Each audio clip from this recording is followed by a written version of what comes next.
ஒரு ஊரில் கண்ணுசாமி என்பவன் இருந்தான். அவன் பல வீடுகளில் பிச்சை எடுத்து வாழ்க்கை நடத்தி வந்தான். அவனிடம் சங்கு ஒன்று இருந்தது. ஓய்வு கிடைக்கும் போதெல்லாம் அதை ஊதிக் கொண்டிருந்தான்.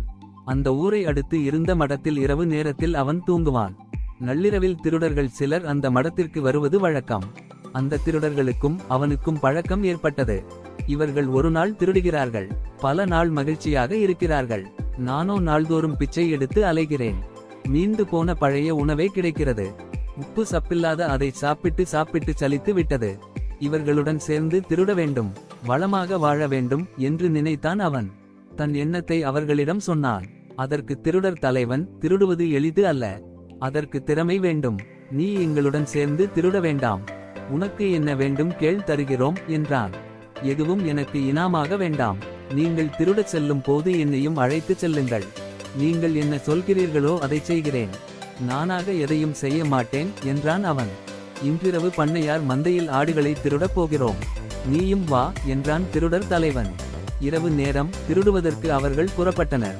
இடுப்பில் சங்கை கட்டிக்கொண்டு அவனும் அவர்களுடன் சேர்ந்து கொண்டான். எங்கும் இருட்டாக இருந்தது. அவர்கள் அனைவரும் பண்ணையாரின் மந்தைக்குள் நுழைந்தனர். திருடர்கள் ஒவ்வொருவரும் ஒரு ஆட்டின் கழுத்தை பிடித்து தூக்கினர். அப்படி தூக்கினால் ஆடு கத்தாது. திருடி பழக்கம் இல்லாத அவன் ஆட்டின் காலை பிடித்து தூக்கினான். அதனால் அந்த ஆடு கத்தியது. ஆட்டின் கத்தலை கேட்ட திருடர் தலைவன் அதன் கழுத்தை பிடித்து தூக்கு, அது கத்தாது என்று சொல்ல நினைத்தான். கழுத்தை சங்கு என்று சொல்வது வழக்கம். சங்கைப்பிடி சங்கைப்பிடி என்று மெல்லியதாக குரல் கொடுத்தான். இதை கேட்ட பிச்சைக்காரன் சங்கை ஊதும்படி சொல்கிறான் திருடர் தலைவன். சங்கு ஊதும் திறமையை அவனுக்கு காட்ட வேண்டும் என்று நினைத்தான். ஆட்டை கீழே விட்ட அவன் இடுப்பில் இருந்த சங்கை எடுத்தான். வலிமையாக ஊதினான். சங்கோசை எங்கும் கேட்டது. அங்கே காவல் இருந்தவர்கள் விழித்து கொண்டனர். பிறகு என்ன? பிச்சைக்காரனை கூட்டு சேர்த்த திருடர்கள் சிறைக்கு சென்றனர்.